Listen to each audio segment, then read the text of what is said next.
Spring would and autumn would, next topic दिया हुआ है इसमें।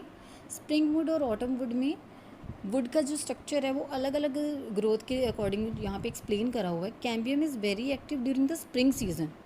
अब स्प्रिंग सीजन आप सबको पता है कि कौन सा होता है, उसमें कैम्बियम की एक्टिविटी बहुत ही एक्टिव होती है, but less active during the winters. Winters में कम एक्टिव होता है। Hence during spring a large number of xylem elements are formed having wider vessels. तो इसमें जाइलम के एलिमेंट्स बहुत ज़्यादा बनते हैं। जाइलम का मतलब क्या होता है, जो कि पानी की कंडक्शन में हेल्प करता होता है। तो उसमें वो ड्यूरिंग द स्प्रिंग सीजन वो बहुत ज़्यादा बनते हैं। During winter less xylem elements are formed having the narrow vessels. अब पानी कम बनेगा तो जो वेसल्स होती हैं वो भी क्या हो जाएंगी, नैरो हो जाएंगी, लेकिन स्प्रिंग सीजन में वो थोड़ी वाइडन हो जाती हैं। सो डिफरेंस देख रहे हो आप, स्प्रिंग में ऐसे बनती हैं और विंटर सीजन में थोड़ी नैरो बनती है। The wood form during summer is called spring would. फिर जो वुड बनेगी जो कि जिसमें कैविटी थोड़ी सी वाइडन है उसको हम स्प्रिंग वुड बोल देंगे। And the wood form during winter is called autumn would. तो ये डिफरेंस होता है इसमें, यहाँ पे आप कर सकते हो एक पॉइंट इसका include. The two kinds of wood appear as alternate concentric rings in transfer section of the trunk of a tree. अब ये प्रेजेंट कैसे होती है हम वो स्ट्रक्चर के थ्रू एक्सप्लेन कर दूंगी मैं, अभी आपको क्लियर हो जाएगा। So these are called the annual rings and provide the information about the age of the tree. जितनी रिंग्स प्रेजेंट होंगी तो हम उस रिंग से ये पता लगा सकते हैं कि उसमें उसकी एज कितनी है। जैसे कि यहाँ पे एक डायग्राम दिया हुआ है, यहाँ पे आप इजीली विजिबल है ये चीज़, यहाँ पे देख सकते हो आप। ऑटम वुड और स्प्रिंग वुड का बना हुआ है, autumn would versus spring would. Autumn would होगी विंटर वाली, दूसरी होगी स्प्रिंग वुड। तो यहाँ पे जो सेंटर में बिल्कुल यहाँ पे प्रेजेंट है ये वाला पार्ट, देख रहे हो कितनी रिंग्स बनी हुई है। तो सेंटर वाले पार्ट को स्प्रिंग वुड बोलते हैं, जिसमें जाइलम वेसल्स वाइडन होती है, लाइटर वाइडर सर्कल। लाइट होता गया मतलब इससे हम एज काउंट कर सकते हैं, जितनी रिंग्स हैं उतनी उसकी एज होती है। 1 2 3 4 काउंट करके आप पता लगा सकते हो वुड से कब। जैसे कि ये वुड थी, इसका ट्रांसफर सेक्शन कट करा हुआ है तो उसको यहाँ पे जूम करके देखा हुआ है। ऑटम वुड क्या है, ये जो डार्क नैरो सर्कल्स हैं, लाइटर सर्कल्स को क्या बोल देते हैं हम, स्प्रिंग वुड, ये जो सेंटर में प्रेजेंट है। और ये डार्क पोर्शन जो होता है उसको हम बोल देते हैं ऑटम वुड। सो यहाँ से आप इजीली उसकी ट्री की एज के बारे में पता लगा सकते हो। ये मेन डिफरेंस होता है ऑटम वुड और स्प्रिंग वुड का। Next type of would is heart would and SAP would. अब इन दोनों का डिफरेंस क्लियर करते हैं। हार्ट वुड और सैप वुड क्यों बोलते हैं इनको, क्या इनकी शेप हार्ट की जैसी होती है इसलिए। So let's get study about this. In all trees the greater part of secondary xylem is dark in colour. जो सेकेंडरी जाइलम बनता था उसका जो बड़ा पार्ट होता था वो ज़्यादा डार्क कलर का होता था, हार्ड होता था और resistant to attacks by micro organisms and insect. मतलब उसमें माइक्रो ऑर्गेनिजम्स और इंसेक्ट जो होते हैं वो उसको रेजिस्ट कर देता था, मतलब उनको लगने नहीं देता। कीड़े जो होते हैं, सियोंक होती है, वो लगने नहीं देता था। So this region is made of dead elements. Dead element से वो बने होते थे विद हाईली लिग्निफाइड वॉल्स। मतलब उनकी जो आउटर लेयर होती है ना, यहाँ पे एक मटेरियल प्रेजेंट होता है, जैसे क्यूटिकल प्रेजेंट है, यहाँ पे एक मटेरियल प्रेजेंट है जिसको हम लिग्निन बोलते हैं, जिसके वॉल्स को हम क्या बोल देंगे फिर, lignified cell walls. So this wood is called heart wood. तो क्लियर हुआ कि इसको हार्ट वुड क्यों बोलती है।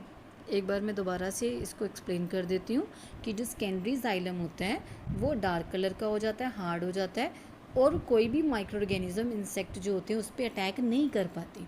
इसलिए ये जो रीजन होता है वो डेड एलिमेंट्स में कन्वर्ट हो जाता है, डेड एलिमेंट्स का बना होता है जिसमें लिग्निफाइड वॉल्स होती है। इस वुड को हम हार्ट वुड बोलते हैं। Heart would gives mechanical support but does not conduct water.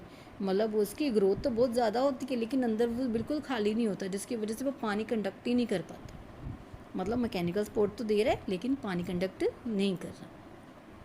SAP would क्या होती है, सैप का मतलब क्या होता है, जिसके बीच में खाली स्पेस हो। अब अगर ये तो फुल है, अगर फुल है तो हार्ट वुड, और अगर इसके बीच में स्पेसेस हैं तो sap wood. Peripheral part of the secondary xylem is lightly coloured, so this is known as sap wood. It helps in conduction of water and minerals. तो वाटर एंड मिनरल्स की conduction में ये दोनों में help करता है, जबकि ये क्या करता है, it provides just the mechanical support and it provides a water and minerals conduction also. So this is the main difference between the sapwood and the hardwood. और इसके अलावा आप ये कर सकते हो कि ये डार्क कलर था और ये क्या है, लाइट कलर है। तो दो डिफरेंस पॉइंट मैंने आपको बता दिए इसमें। तो यहाँ पे आप स्ट्रक्चर भी अच्छे से देख सकते हो हार्डवुड और सैपवुड का। ये जो अंदर वाला पोर्शन है अभी हमने पढ़ा था डार्क कलर्ड होता है और लाइटर पोर्शन को सैपवुड बोल देते हैं। ये बिल्कुल ही अंदर से कवर्ड है, तो ये मैकेनिकल सपोर्ट प्रोवाइड करता है। बेस होएगा तभी तो उसके ऊपर कुछ बनेगा ना, तो मैकेनिकल सपोर्ट दे रहा है लेकिन पानी की कंडक्शन नहीं कर रहा। लेकिन सैपवुड थोड़ा सा पोरस होता है, इसकी वजह से ये क्या करता है, वाटर की कंडक्शन में हेल्प कर देते हैं। So the lighter part is known as sapwood and the darker part is known as the hardwood. I hope आप सबको क्लियर हो गया होगा इसमें से अच्छे से। Now the next topic is cork cambium. Cork cambium क्या होता है, दो तरह के कैम्बियम पढ़े, एक पढ़ा था वेस्कुलर कैम्बियम, एक पढ़ा हमने कॉर्क कैम्बियम। अब वेस्कुलर कैम्बियम कौन सा होता था, that is between the vascular bundles, vascular tissues के बीच में आ जाता था, उसको हम बोलते थे वेस्कुलर कैम्बियम। अब कॉर्क कैम्बियम मैंने बताया था कि जो कि फ्लोएम और बार्क के बीच में आता था, उसको हम क्या बोल देते हैं, कॉर्क कैम्बियम। तो इसमें क्या होता है, मेरिस्टेमेटिक टिश्यूज़ जो होते हैं which develops in the cortex region is called cork cambium. मतलब वो टिश्यूज़ जो कि कॉर्टेक्स में प्रेजेंट होते हैं। कॉर्टेक्स रीजन कौन सा होता है, एपिडर्मिस और एंडोडर्मिस के बीच वाला, उसको हम कॉर्क कैम्बियम भी बोल देते हैं, या फिर इसका दूसरा नाम भी होता है जिसको हम क्या बोल देते हैं, फेलोजन।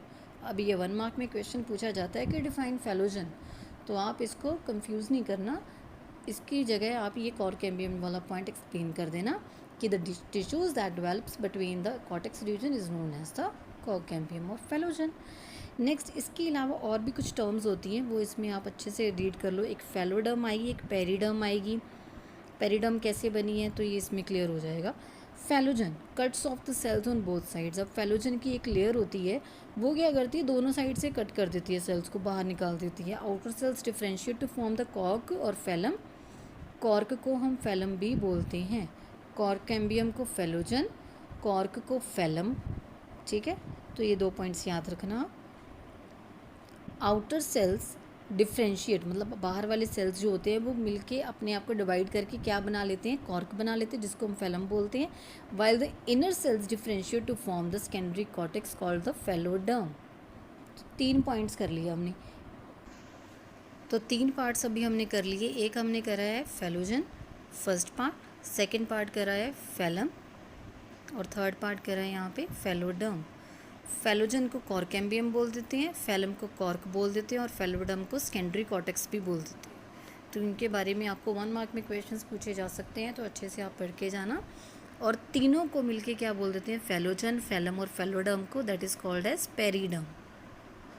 इन तीनों के लिए कलेक्टिवली एक ही नाम होता है, that is known as periderm. So due to activity of the cork cambium, pressure builds up on the remaining layers peripheral to phellogen. अब एक्टिविटी जो कॉर्क कैम्बियम की वो तो बढ़ती जा रही है, उसकी वजह से प्रेशर क्रिएट हो रहा है लेयर्स पे, पेरीफेरी पे। मतलब एक जैसे पैचेस की लेयर प्रेजेंट है, फिर एक रिंग आ गई, फिर पैचेस आएंगे, फिर रिंग आ जाएगी, तो इससे क्या हो रहा है, पेरीफेरी पे प्रेशर क्रिएट हो रहा है। तो इस प्रेशर की वजह से ये जो लेयर्स होती हैं gradually die and fall off, तो वो लेयर्स गिरती जाती हैं। लेयर्स गिरने की वजह से यहाँ पे क्या फॉर्मेशन हो जाती है, कॉर्क कैम्बियम बन जाता है। तो ऐसे रिंग्स बननी शुरू हो जाती हैं, कैम्बियल रिंग्स जिसको हम बोल देते हैं। और अभी पढ़ा है कि जितनी कैम्बियल रिंग्स होंगी उतनी ज़्यादा उसकी एज होएगी और वो हम इजीली फाइंड आउट कर सकते हैं। तो यहाँ पे थोड़ा सा क्लियर भी हो रहा है इससे, जैसे कि सेंटर में प्रेजेंट है प्राइमरी फ्लोएम, ये जो इस यहाँ पे ब्लू पोर्शन बना हुआ है प्राइमरी फ्लोएम बोलेंगे इसको हम, अंदर वाले पोर्शन को हम बोलेंगे प्राइमरी जाइलम, क्योंकि ये एक लेयर में प्रेजेंट था। उसके बीच में ये जो रिंग बनी हुई है ब्लैक कलर की, इसको बोलते हैं इंटरफेसिकुलर कैम्बियम, जो मैंने पहले भी क्लियर करा था। और अगर ये वेस्कुलर बंडल के बीच में ही प्रेजेंट है तो फेसिकुलर कैम्बियम। दो के बीच में जो स्पेस प्रेजेंट है, दो वेस्कुलर बंडल्स के बीच में जो स्पेस प्रेजेंट है उसको हम बोल देते हैं इंटरफेसिकुलर कैम्बियम। और जो एक के बीच में प्रेजेंट है उसको हम बोल देते हैं फेसिकुलर कैम्बियम। दोनों को मिलके एक पर्टिकुलर टर्म दी हुई है, that is known as vascular cambium. और ये जो आउटर लेयर्स यहाँ पे प्रेजेंट है, कॉर्टेक्स और एपिडर्मिस, ये दोनों यहाँ पे प्रेजेंट हैं। और ये किसका स्ट्रक्चर बना हुआ है, अभी हमने पढ़ा था कैम्बियम रिंग्स का, तो ये 2 कैम्बियल रिंग्स यहाँ पे प्रेजेंट होती हैं। लेंटिसल्स, ये एक इम्पॉर्टेंट पार्ट है इसका, इसे चैप्टर का। लेंटिसल्स क्या होते हैं और इनका फंक्शन क्या होता है, अगेन 2 या 3 मार्क्स में ये क्वेश्चन पूछा जाता है एग्जाम्स में। तो लेंटिसल्स होते क्या हैं एट सर्टेन रीजन्स। फेलोजन अभी हमने पढ़ा था, फेलोडर्म, फेलोजन एंड फेलम, ये तीनों आप अच्छे से लर्न कर लोगे तो आपको इजीली पता चल जाएगा. Phellogen cuts off closely arrange parenchymatal cells on the outer side instead of कॉक सेल्स. कॉक सेल्स को ये ख़त्म नहीं करता, लेकिन किसको ख़त्म कर देता है, जो पेरेन्काइमा के सेल्स अरेंज होती हैं. So these parenchymatal cells soon rupture the epidermis. अब ये जो सेल्स यहाँ पे प्रेजेंट है, ये क्या करेंगे, इसको इरेज कर देंगे, इसको बीच में से यहाँ से कट कर देंगे, है ना, हर एक पार्ट से इसको रप्चर कर देंगे. रप्चर करने के बाद एक लेंस शेप्ड ओपनिंग बनेगी, जिसको हम क्या बोल देते हैं, लेंटिसल्स. लेंस शेप्ड का मतलब क्या है कि ऐसे एक ओपनिंग बन जाएगी, फिर एक ऐसे ओपनिंग बन जाएगी, तो ये लेंटिसल्स इसको बोलते हैं. अब लेंटिसल्स करते क्या हैं, they permit the exchange of gases. Very important question, what is the function of lenticels. तो ये एक्सचेंज ऑफ गैसेस में हेल्प करते हैं between the outer atmosphere and the internal tissues of the stem. तो इसका स्ट्रक्चर मैं आपको दिखाती हूँ, थोड़ा सा और क्लियर होएगा. ये देखो आप, जैसे कि वुड होती है तो वुड के आउटर सरफेस पे ये वाले स्ट्रक्चर्स बने होते हैं, आप सबने नोटिस करा होगा. इनको हम बोल देते हैं लेंटिसल्स.